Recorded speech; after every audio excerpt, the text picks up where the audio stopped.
Welcome to Seattle College's international programs and our show Conversations With, where we talk to people that help you understand how you too can be an international student in the United States and why Seattle Colleges should be your first choice. We'll talk to students and staff and agents and government folks, all kinds of people about what you can expect when you're getting ready to apply or travel here, what you'll experience while you're with us, and how it can all lead to an amazing life.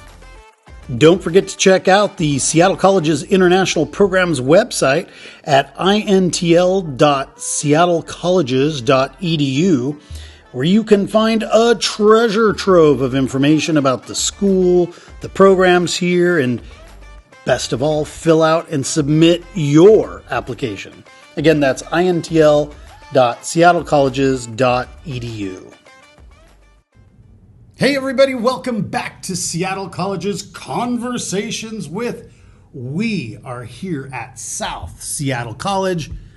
The beautiful day. Want to introduce to you one of our newer student advisors. When did you start? Last year, December. That's right. So yeah. that is 2023 December. Working on a year. Yes, Congratulations. Yes, on a year. Guys, this is Francis. He is our new advisor out here at South. He will help you get set up, help you understand your pathway from here on down the road. Do you want to introduce yourself, your full name? I don't want to destroy your last name. Okay. And tell people where you're from and how where you're going. Yes, so I'm Francis Mbagi from Kenya. Yeah. And so I'm currently working as an international student advisor at Seattle South or South Seattle and Seattle Central College. Mm-hmm. Which city in Kenya? Kikuyu. Come from Kikuyu in Kenya. Ah. It is a little northwest. Little north. All right. Cool. Of Nairobi. Mm-hmm. And so you have kind of a cool story because Francis was also an international student before he came to us. So let's talk about your pathway. So you were just this young kid in Kenya and thinking about going overseas to study? What happened? Yes, thinking about going overseas to study. Got opportunity to go overseas to study, but I actually didn't take up the opportunity when it first came, and that's really weird because a lot of people jump on it. Yeah. But I didn't take it up, and not until 5 years later, when I was like, okay, this is really a chance and it's still there for me. Yeah.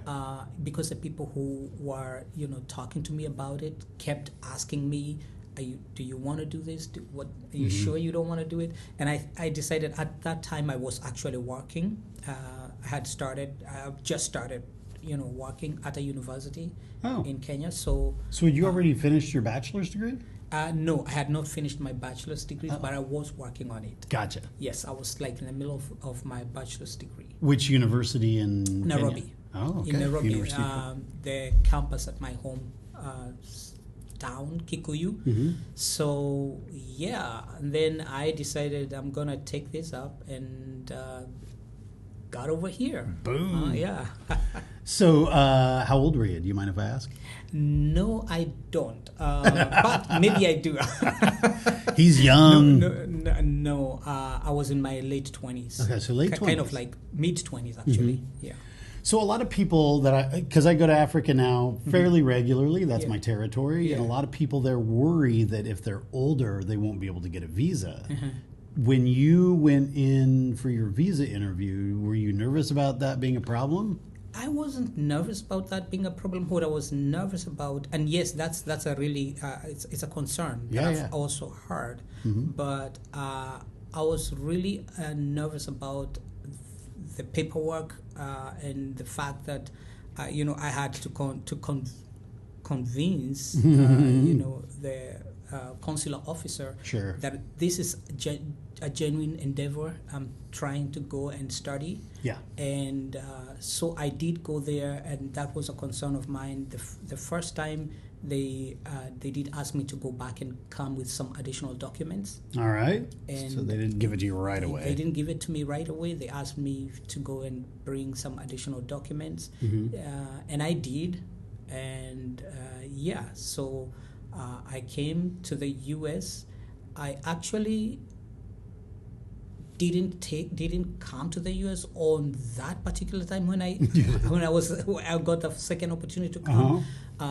But I did come to the U.S. later on. After that, I didn't take the F1 at that time. I came to the U.S. I got a B1, B2 visa, which is a visitor visa. Okay. I don't know whether people know that, but it's a visitor visa. And I came to the U.S. and because I had already started my my studies, when I came to the U.S., I requested to go to do the F1, to be an F1 student. Gotcha. And they didn't give me any. It was a smooth transition. Okay. I applied for it. They gave me almost right away. Really? Yes. That's unusual. Yes, it's very unusual. But I got it almost right away. I mean, I had several visas on my passport, and so they could see I've traveled to the U.S. and back to the home several times before that time. So I think maybe that was part of the reason why it was easy. I'm not sure. I got it, and I worked, I started school. Where? I started school in New York. Oh, okay. At what was Nyack at that time. It later became Alliance University. So not a community college? Not a community college. It was a 4-year college. 4-year, okay. It was a 4-year college, not a community college. So that's where I actually did completed my bachelor's degree, because I was able to start again and complete my bachelor's degree at Nyack. Why did you choose that school? What was it about that school? Oh, that's a good question. It was because the person who actually wanted me to come to the U.S., like maybe even more than I wanted for yourself. Yes, for myself, was actually a graduate of Nyack. Gotcha. And I happened to have met them in Kenya, and they talked to me about the school that they went to, and it was wonderful and all that. And so I went for it. Yeah. Yes, cool. and they were very welcoming. It was a good school. Were there a lot of other international students? There were a lot of other international students. Really, there was a ton of international students. And so we kind of formed this community. And so we had students from Africa, students from Asia. There was a ton of different students from different countries. And what was your major? What did you study? I started business. Ah, okay. Yes, I started business, double major. So I did business and I did psychology. And psychology. Yeah. And so I graduated in those two degrees. Did you do it in 4 years, or because it was a double major, did you have to go a little longer? I didn't go a little longer. I did... I don't remember if we have that here, but I did an interdisc degree in both those two disciplines. All right. And so I went just the 4 years, but I had to take a lot of credits every semester. I'll bet you did. In order for me to complete in 4 years, I did overload every single semester. So it wasn't easy, but I did it. Yeah. Yes. If you're motivated, it's great. It's hard, just so you're aware. If you're out there thinking, I want to accelerate the process, you can take a lot of extra credits, but just no, it's a lot. Yes, I wouldn't advise going over 20. It can be it can be bad. That's a lot. Yeah.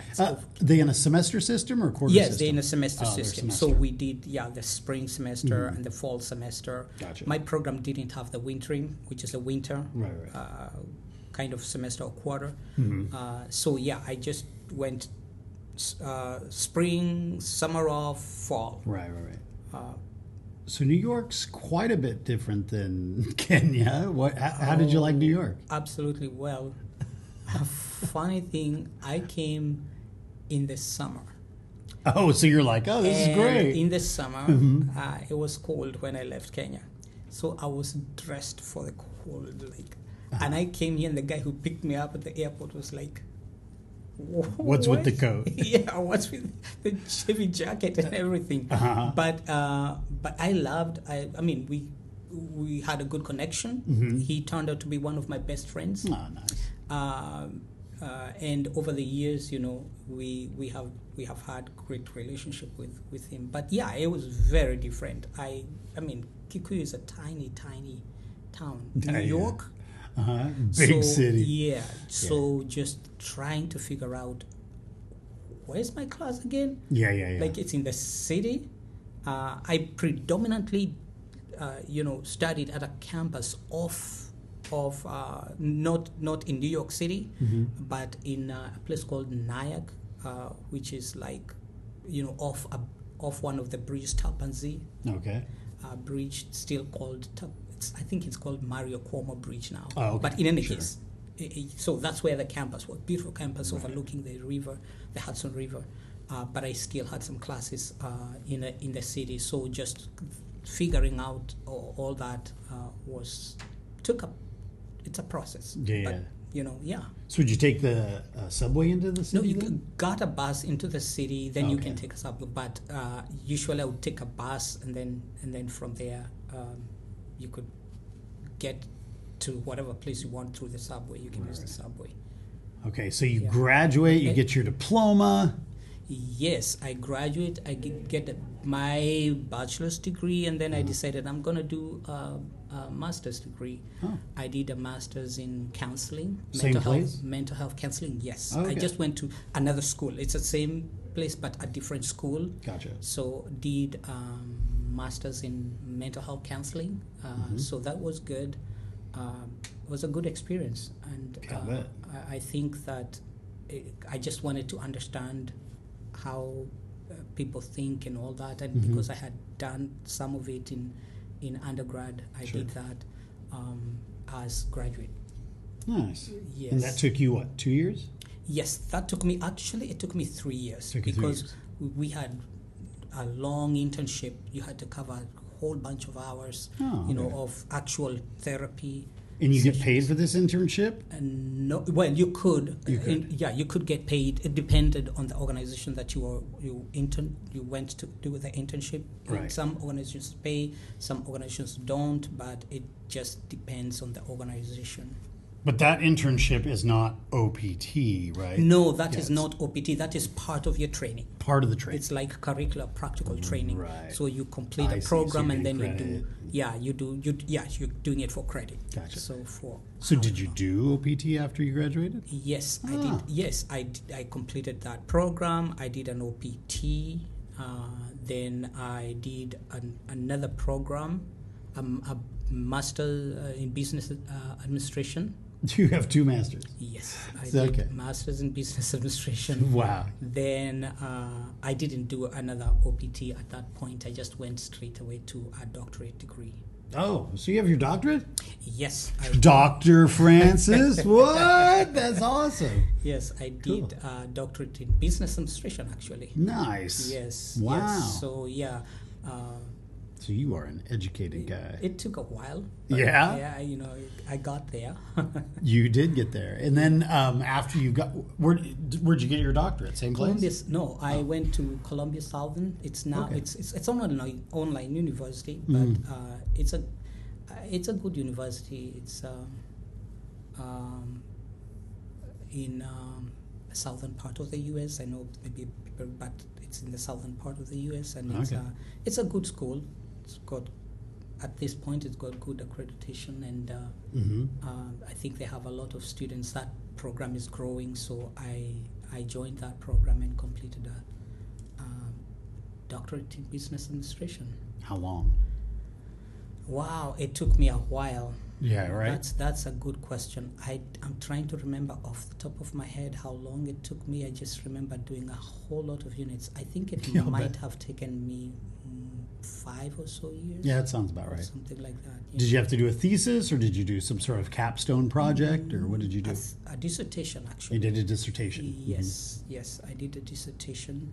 Cool. And then you just do a dissertation and you defend your dissertation, and then if the committee likes what you say, thumbs up, thumbs down. Thumbs up, thumbs down, and I got my thumbs up.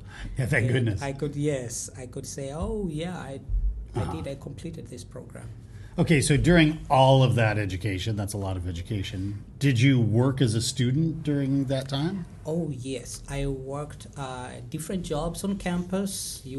I worked from maintenance, just fixing stuff all across campus, doing paint job, painting the classrooms and what, I worked at the tutoring center. Oh, yeah. Both for the undergrad, and then when I graduated with my master's degrees, I did graduate, writing center, tutoring center, helping other students write their theses, wow. For their programs. So I did work on campus quite a bunch, different positions. Right.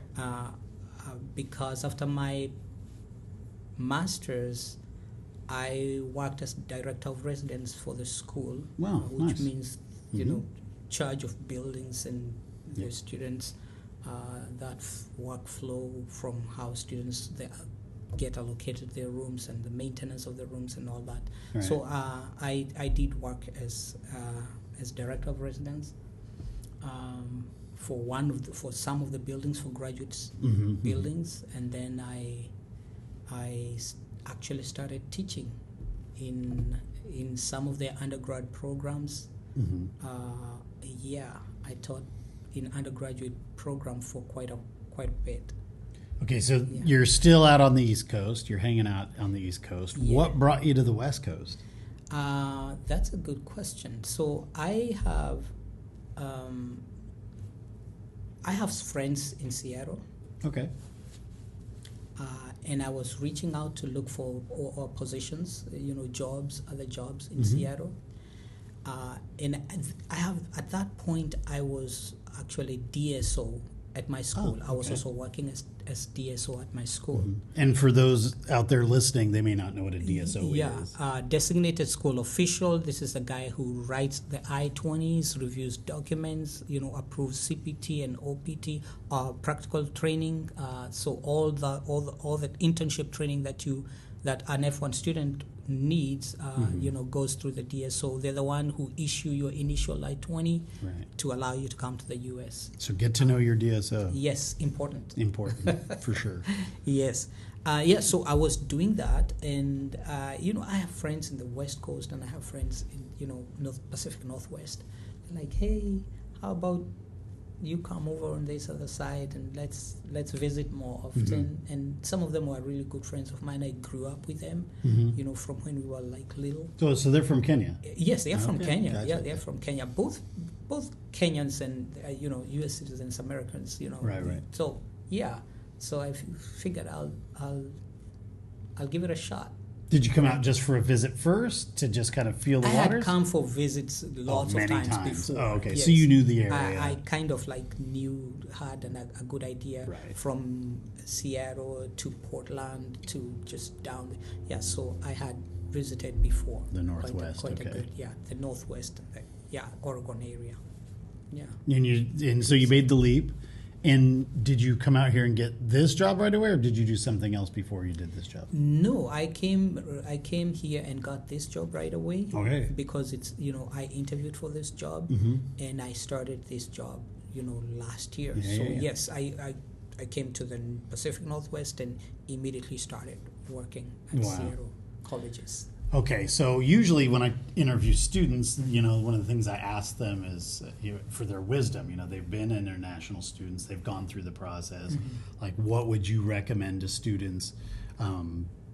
You were an international student, so what would you, from that perspective, being an international student, what kind of wisdom would you give maybe a student back in East Africa somewhere? It could be Kenya, it could be Tanzania, Uganda, whatever, but they might be thinking about it, or maybe they've already been accepted and they're getting ready to come. What would you recommend to them? So, number one, you may not get the visa when you want to get it. Well, that's true. You know, the F1 visa, sometimes they are hard to come by. And so don't be disappointed. You know, keep working on it. I have seen students who went so many times to the embassy, but they still eventually did get a visa. Wow. So don't lose hope. Don't. The first time you're told no, don't lose hope. Don't just go and look at what was the reason, because usually they would. In most cases, maybe not in every, but in most cases they'll give you a piece of paper that tells you what you need, like what is it that you were denied for, and then you go and work on that, and you're free to apply again. So don't lose hope. Don't give up. Right. Yes. What's the maximum number of times you've heard of somebody trying to get 4. 4. So they got it on their 4th try. Yes. They got it on their 4th try. Wow. Yeah. They went there. First time they went there, another time they went there, third time, then the 4th time they did get their visa. And that was really cool that they got it. The officer took pity on them. Because they didn't give up. I think this, you be persistent. Right. No, I think that's really good advice. Yeah. Did you take advantage of like Education USA services while you were preparing?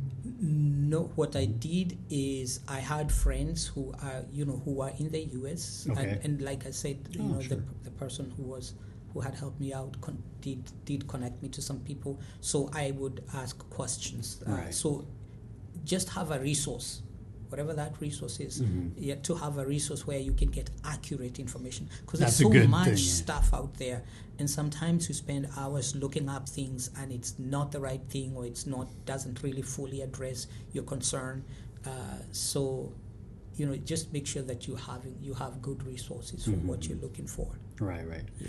And one good resource is reaching out to Seattle colleges if you're looking to go to school here or whatever university, because they're really good sources of information. That's true. But I highly recommend the Education USA offices. I know there's one in Nairobi. You can go there and you get free information. It's all free. They have workstations you can use. They've got books. They usually have a library. They give talks. You get a lot of really great information there. And you can get a lot of information about the visa process. Yeah. So in your visa process, how long did it take from the time you got your I-20 to the time you actually got your visa? You got your interview, sorry. From the time I got my I-20 to the time I got my interview, it didn't take long because I made the reservation right away after getting my I-20. That's good. I made the reservation right away, and I think it was faster then.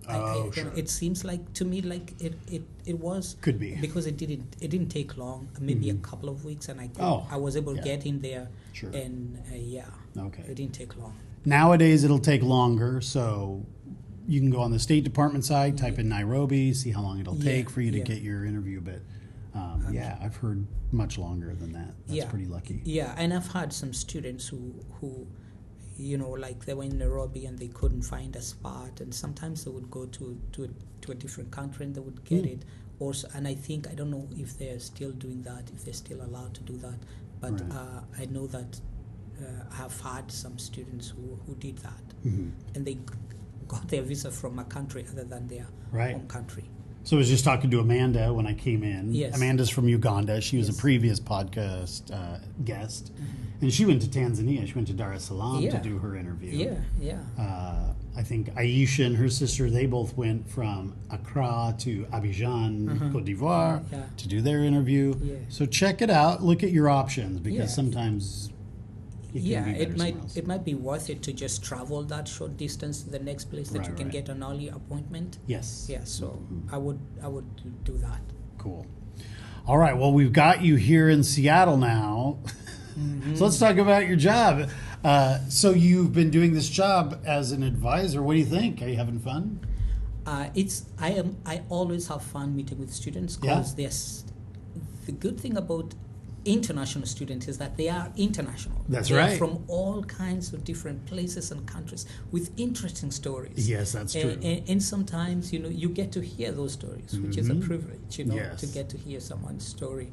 So I enjoy working with international students because of just the kind of stories that you hear, and just looking at their background and looking at, they left their home country and is into some strange land, and sometimes they are really, really young. They but, are. But they took the leap. They got here. Yeah, like we have a high school completion plus program, and you have to be at least 16. But we have some students that show up and they're 16 years old. Yeah, it's like, wow, that's pretty amazing. Yeah, it is.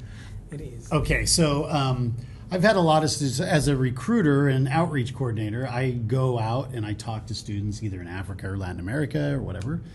And a lot of times they'll apply, they'll get accepted, they do a good job and they get their F1 visa. Then it's like, now what do I do? Well, at that point, they're kind of looking towards, I got to get into classes. I got to, what do I need to do?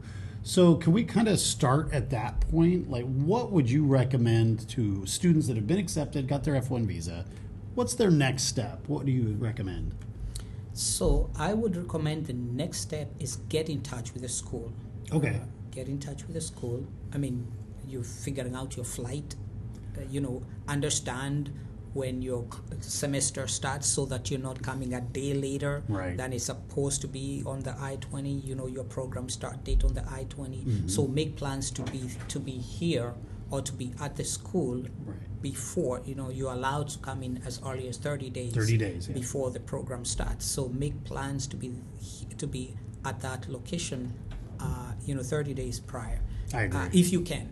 Now, you want to get in touch with, if it's possible, you want to get in touch, if you have an advisor, if you already have an idea of who your advisor would be, then you want to get in touch, shoot them an email, because sometimes students get, actually more times than not, students get their schedule all set before they've even arrived. Some students, they are abroad, we're communicating on email, whatever. I'm looking to do this program. This is my major, and as long as they've done everything else and they are ready to enroll in class, advisor can enroll them in a class. So that's good. For Seattle colleges, we enroll students in the first quarter, so they can enroll in subsequent quarters. They can self-enroll. So they don't do any of that. We can help them. We help them. We're here to help them enroll, because most students, we assume, this is new system and everything. So we look at their major and, hey, you're doing Associate of Science, degree. So this the initial classes are X and Y and Z. And that's what you need to be taking. So we enroll them into those classes. Nice.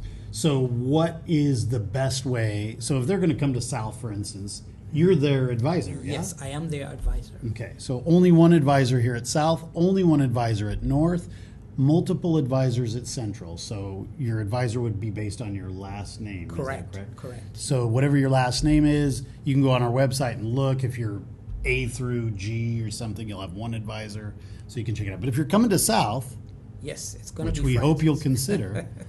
Yes. You'll talk to Francis. So what's the best way they can get in touch with you? They can get in touch with me on email. Okay. That's probably, the best way to get in touch Is that with me. INTL South? Yes, yes. You can write INTL South, and they then will forward an email to me if a student has a specific question that they want to have answered. Then I can reach out directly to the student on their email address. So that's INTL South at seattlecolleges.edu. And it would be the same email address if you went to North or Central, except you would substitute in INTL North, INTL Central at seattlecolleges.edu. Correct. So do you are you willing to speak with students before they get their I-20, before they've been accepted? Like, let's say they say, I'm really interested in nursing, but I want some information about the nursing program. Sometimes I have, if a student reaches out and they want, information about a specific program, then, I give them the information that I can, prior to their being accepted. But yes, sometimes I can, again, there's some information that you can give, but there's information that you can give, and I give them information that I can prior to their, But we recommend, if you have questions, before you get your I-20 to reach out to your regional representative, like me for Africa, Latin America, Middle East. If it's, Southeast Asia, that would be Gina Nakamura. Anyway, we have the world broken up into pieces, so you can reach out to your regional representative to ask those questions, because these guys are busy. And we want to protect them from too much information. But once you have that I-20, once you've gotten your F1 visa, this is your main point of contact for South. Yeah. I've actually, it's rare that a student reaches out before they actually have, at least how I've seen it's rare before for them to reach out before they have an I-20. Because an I-20 is like the document that tells them, okay, now you're in a program, and this is the program, and this is the school, and this is when it starts. And so that's when the most students will begin to, okay, now I got to reach out to somebody about this or that or whatever. What if the student gets here and they say, I did 2 quarters worth of biology, and I just don't like biology very much. I really kind of like psychology. How would you handle that as an advisor? Well, students are free to change their major. Okay. Whenever, they can change their major, but there's a process of changing the major. And so we explain to them what the process of changing majors is, and they go and do the official paperwork of, changing major. If they have already started the program, they change their major with some paperwork that needs to happen, but that does happen. Students can change their major, because most students do a quarter or 3/4 of a major, and they're like, I don't want to do this anymore. I don't think I'm cut out for this. Sure. It's not what I intend to do for my career, and so they change their majors, and that's allowed. Yeah. That's one of the nice things, actually, I think, about the U.S. system. Yes. I started off as a math major, actually, and then I switched. I was like, this is too much work. I don't want to do this. So I switched. If you're not liking what you're doing, now, there may be consequences to changing your major.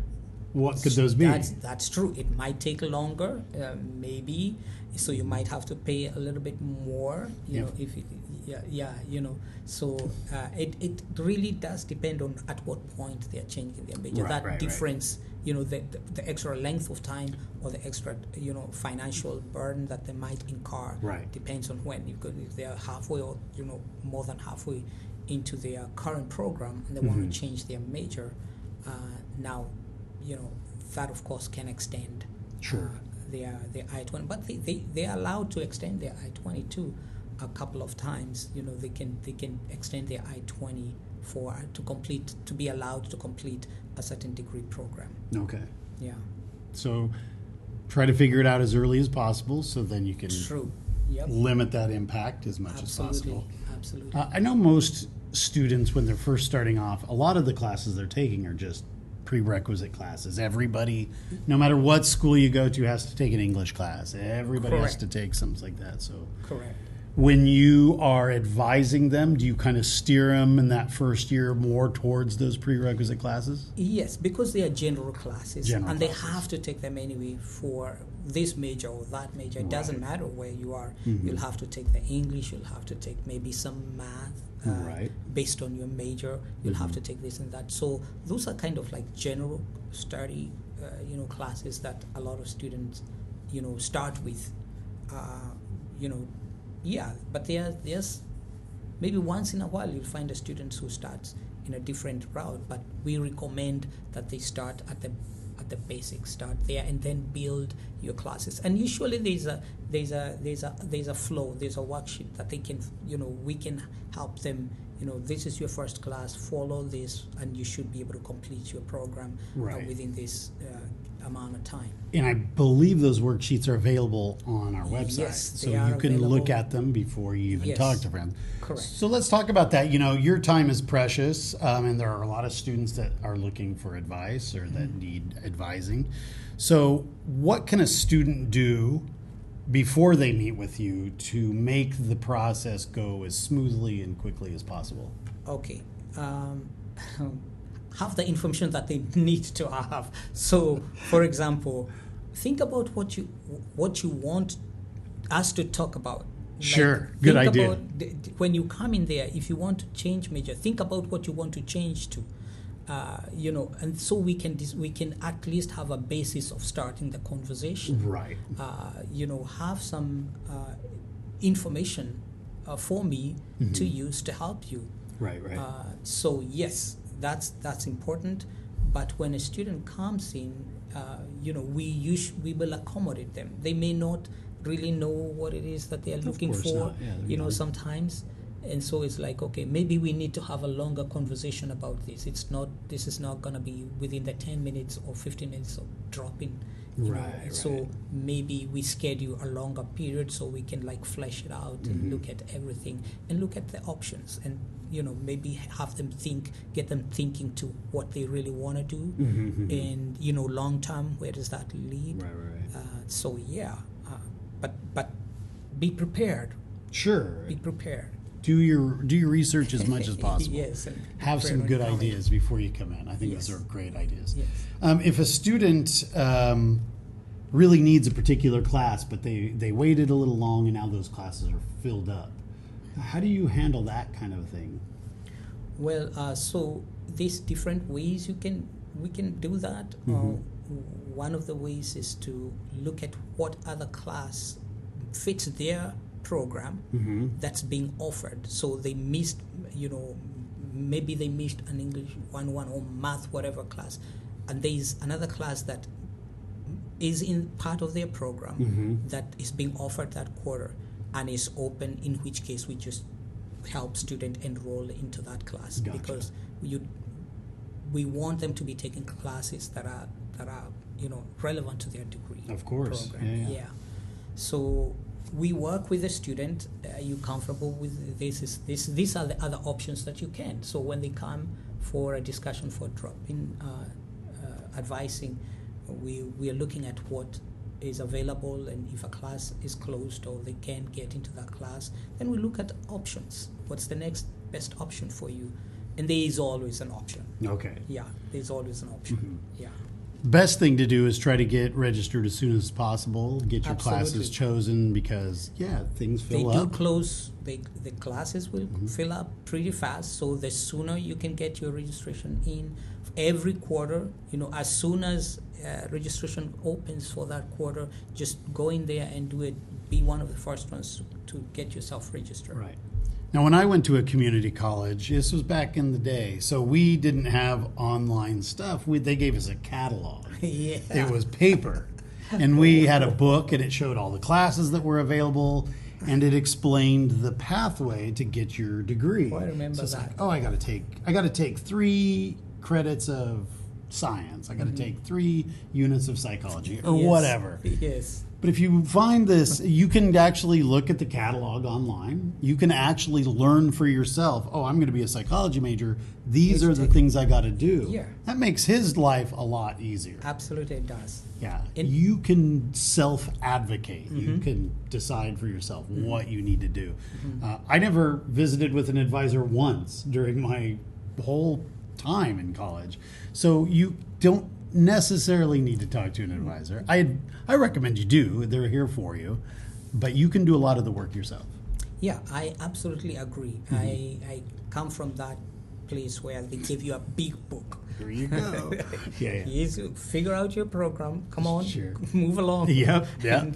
And yes, and then you saw what was written for the degree you were doing, and that's what you took in whatever order it was written down. So yes, students can do a lot by themselves. They can actually go online, and nowadays everything is online. Everything's Every school online. puts everything online. Sure. So you're able to get a lot of information.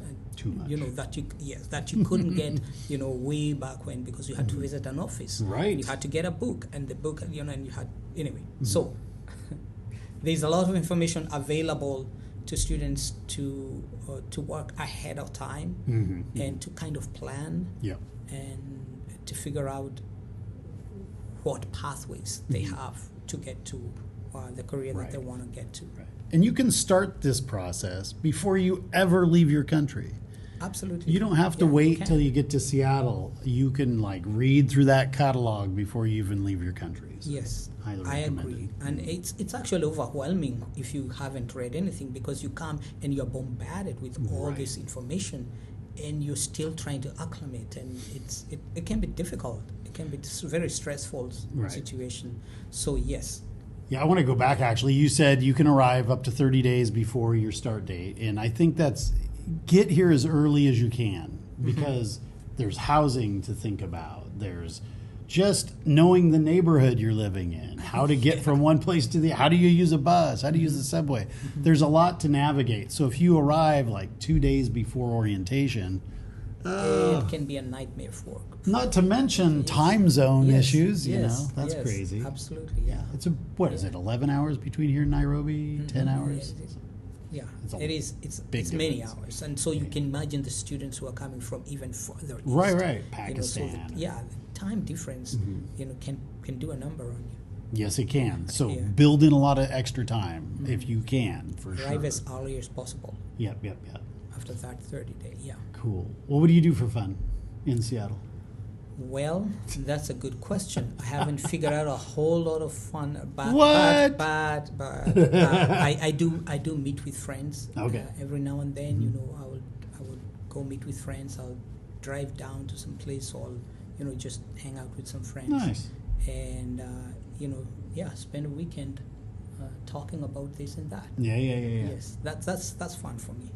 Right. Hanging out with friends is fun for me. Cool. Are you a coffee drinker? I do drink coffee. I drink tea. Okay. Maybe more tea than Kenya's known for coffee. its tea. Yeah. Yes, maybe more tea than coffee. But yes, I drink coffee and tea. More quantities than tea. Yeah. Now, do you go back home very often? I do. I actually used to go back home at least once a year. Oh, okay. I'll travel back home. And Right. see family, see friends, and all that. But I haven't traveled back since I started. Oh, here, okay. So Oh, you're busy. I'm busy. So, but I think I will as soon as I get an opportunity. It's Nice. always fun to go back home. You should come with me. And there you go. Hey, let's make Call it a work trip. Yes, there you go. Then I can travel with you to your town. That would be cool. Yes, that would be. So we're going to Nairobi, but you know Telvin Kameta? Telvin's from Kenya. Oh. He works in the information office at Central. Uh-huh. He's been on the podcast. He Okay. also did the tour. Anyway, super well known, super nice guy, great. But Telvin's from Mombasa. Oh. So whenever I tell him I'm going to Nairobi, he's like, "Why are you going to Nairobi? Go to Mombasa. Yeah. Go down there." What are you going to Nairobi for? Yeah. I'm going to Nairobi. I don't Yes. make the schedule. So. Yeah, I know.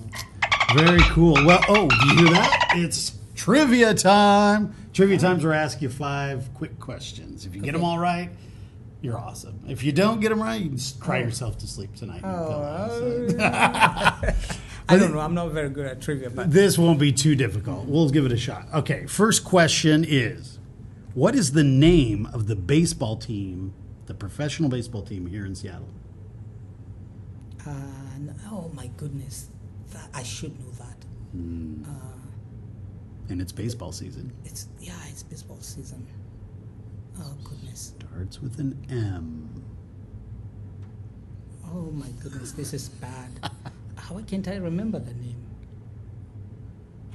I know I've heard it a couple of times. Mm-hmm. I mean, you ask me every New York team, I can tell you all of those. I can't name the Seattle team. We don't care That's about those bad. New York I teams. know. I know. Except unless we're playing them. Yes. Jeez. All right, I'm going to give it to you. It's What? Seattle Mariners. Mariners. Yeah. Well, I had Marlins, but that's a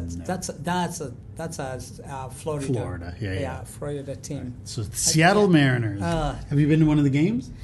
No, not Mariners. No, I'm sorry, I haven't been to a Mariners game. We need to since go. I came. Yeah, you know That's what? great. Hey, set that up, man. Yeah. We need to go. Well, I'll have to do it.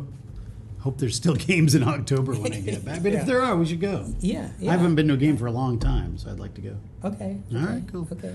Well, I know soccer is a lot more popular in Kenya than baseball. So, Yes. what's the So- name so- of the so professional soccer team in Seattle? That's your second trivia question. Wow. I'm getting all these trivia questions wrong. I can't remember the names. Why can't I remember? I didn't warn you that this was coming, so. Yeah, you didn't, but I should know that one. But I don't actually. You know what? I haven't thought about this. I haven't thought about the the US local soccer teams, or the local baseball teams. I know about the ones at the East Coast, but not the ones at the West Coast. I guess. Now that you're here, you better start figuring I guess it I'm out. gonna have to get up to date with all this. Yeah. So it's the Seattle Sounders. That's our I professional would not soccer have known team. that. Yeah. Honestly, I would not have known the Seattle Sounders. Yeah. Very popular with the locals. The games are very popular, so go check it out. Yeah.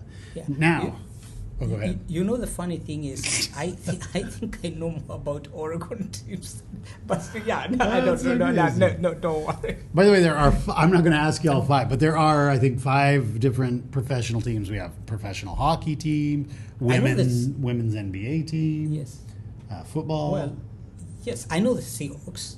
Of course, I should who ask doesn't you know the Seahawks. Yeah, but these other teams, like, for some reason, they're not on my radar yet. Well, baseball makes sense to me since, baseball's not very well known in Africa, so that makes kind of sense. Yes. But soccer, that's a different I know. ballgame. Sanders? The Sounders. The Sounders. Yeah. Seattle Sounders. The Seattle Now Sounders. that I won't forget. Don't forget. All right, question number 3. All right. So, in 2026, there is going to be a big football event where Seattle hosts 6 of the games. What is that big sporting event? That would be the World Cup. Yes, the World Cup. Yes, I check out stuff That's on right. the World Cup. Yeah. Are you a big World Cup fan? Do you remember I wrote when they said a couple of things about you? I said World Cup. I'm excited. Yes, I am excited too. Yeah. I watch almost every game. Me too. As much as I can anyway. Yeah. But we're supposed to have like 6 games here. So I saw this, some in LA, some in different cities in the US. So looking forward to that. So another great reason to choose Seattle for your educational needs. We're going to have some World Cup games here, so that's pretty cool. Yeah. Kenya going to be in the World Cup? I wish. I don't think they have a super strong football No, they team. have the Harambe Stars. It's not that strong. It's always they played some games in Africa, but they are not a very strong team. Some West African teams, you find them in the World Cup, like Ghana, Senegal. You will find those. They're much better. Well, I just interviewed 2 of our students from Senegal, and they work here at South Seattle College, by the way. But I interviewed them, and I'm like, "What do you think? Is Senegal going to be in the World Cup?" And they're like, "Yeah, we're going to be in the World Cup." What do you mean? What is that a question? Of course, we're going to be in the World Cup. They usually make it. It's. But there's some strong West African teams. Yes, I mean, they Cote have some d'Ivoire won the competition. Africa Cup not too long ago. So they do have some competition, but Senegal is a good team. So they have some really good. Shout out to Senegal. Yes, true.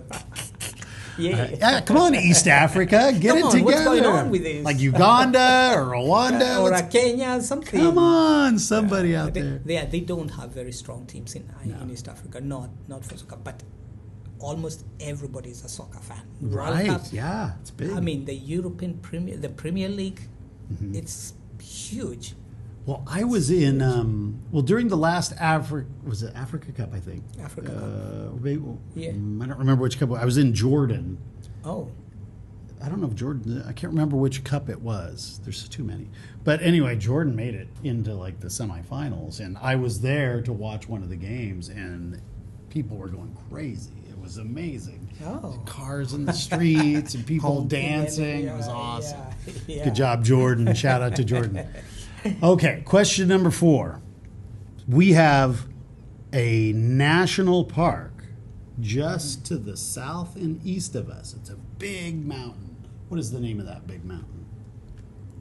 Mount Rainier. Yes, it's Mount Rainier. Cool, good job.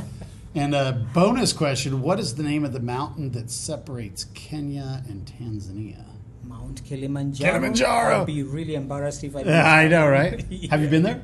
Yes, I have. Ah, cool. I did the one time. Did you climb it? No, I didn't go all the way to the Okay. top, but, did some climbing up the base. Yeah. All right, last question. What was the last movie you saw in the movie theater? Wow. What was the last movie I saw at the movie theater? That's how long it's been. I haven't been to a movie theater since I came here, so I'm trying to remember. You gotta get out more Yes, often. yeah, I know. So I'm trying to remember what was the last movie I saw at the. Actually, maybe it wasn't that long ago. Wow, it escapes my mind. This is always a tough question for my guests. This is always a tough question. Always, people are like, "Whoa, what did I last? I think it's been long. You know what? It's because of Netflix and all this. So you never go to the Okay, well, let's do series that. anymore. What was the last Netflix thing you watched? Like a series a or something? documentary Oh, yeah. by Dr. David Attenborough. Oh, I love Attenborough. He's great. natural. I watch natural documentaries. Those are great. Documentaries about nature. Mm-hmm. So that's like on my queue. I stuff. queue them up Yeah. for the one I'm gonna watch next. Right. But yes, I do watch a lot of nature. Right. In your part of Kenya, is there a lot of wildlife in that part of the country, or do you have to kind of get out to different places? Well, there is wildlife like in the national park. Right, It's of not course. so far from okay. from Kikuyu, the Nairobi National Park. All right. But you don't come across wildlife like There's not an elephant when you're walking down the middle of the walking street. down. Yes. I think Americans get this idea that there's elephants these everywhere. elephants and hyenas and everything. Right. No, It's not like that, It's guys. not like that at all. Right. Yeah. Well, cool. Now, English is your first language? No, Kikuyu is my first language. Oh, do you mind? Then Kiswahili is my, the national language in Kenya. But the curriculum is in English, so students learn English from the time they start school. Right. Because the curriculum is in English. So in season 2, I started asking, and by the way, this is you're going to be our final episode for season 2. So congratulations! Nice. So what I've been asking is if you'll say like maybe 20 seconds, maybe some advice, or just saying hello to people back home, or whatever you want. But like 20 seconds in your first language. In your case, you were saying Kikuyu? Kikuyu is my first language. Yeah, but I've never heard it. Not a whole lot of people understand. But that's the that point. We want them to be exposed to this language. Yeah. People, maybe they've heard Swahili, but I don't know. But yeah, let's hear some. I don't think I've ever heard this language. So. Okay. Jitawo Dongo, Francis, Dewa Kuma Kikuyu, Jokita Wuku Seattle Kurutawera, Nadutagawera Seattle Central College, na Seattle South College. Digwishira dina maudu magigiwa, but kumumenyithia, or rather, macio no maudu marigenda kuga. Cool, I love it. Yes. So I just said my name and that I work at Seattle Central and nothing more. All right, good enough. I mean, I know my mom listens to this show, and she'll have never heard that language before. Oh, yeah. How cool. Shout out to Mom. Very nice. Usually I ask, but we already kind of talked about, advice, wisdom. You kind of answered that earlier. So I think the last question I'll ask you before we go is, you're at South Seattle College. Yes. And we're always promoting South Seattle College. We want to see more international students out here. Why should someone consider South? What is it about South that's so great? Beautiful campus, absolutely gorgeous campus. Yeah. Lots of different programs, like especially professionals. We have hotel management, we have aeronautical, we have welding, we have automotive. So if you're looking to do things with your hands, this is the place to be. Yeah, I agree. This is the school to be. It's not this. The programs here are not offered at the other campuses, so it's it's a big advantage for Seattle. Sure. Come to Seattle, to South Seattle. You know, And if you want to study psychology or you can do engineering, it. you can do that here too. Yeah, But that's true. you're right about the special program. Above the other, classes that or courses or programs that are offered in the other north and central, we do have the professionals programs at South that are not offered at the other campuses. So, and it's a big campus. It's a big, sprawling, beautiful campus. It's a more traditional. It's really nice. Yeah. Yes. Good answer. Francis, thanks so much for your time. I know you're busy, especially with school getting ready to start. I really appreciate your time. No problem. So, Yeah. We'll be showing this to our friends in Kenya really soon. So Okay. Look at what's possible, guys.